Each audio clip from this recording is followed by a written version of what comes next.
ашатын ертеңіме жарық бартадан қолсыздық аспанға, жаңа өмір бастауға жетеміз біз асқарға.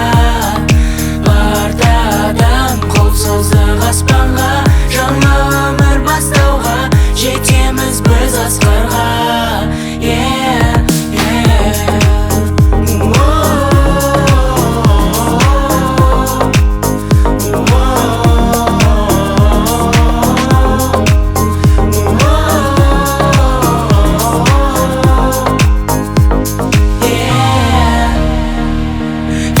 Оқылық деген сөзден басталған өмірде мектепте алғаш есік ашқаннан ұстаз берген қолыма ең алғашқы әліппе түстім арман жолына 42 әріппен толы болған қызыққа туған үйде сыйлыям қазақ тілі физика алгебра химия ең алғашқы еркелік сабақтардан қашқанбыз күлім қаққан класстас жүзінен нұр шашқан қыз естен кетпес көктемім жүрегімнің жыр әні ақ күмбезді мектебім бақытымның тұрағы.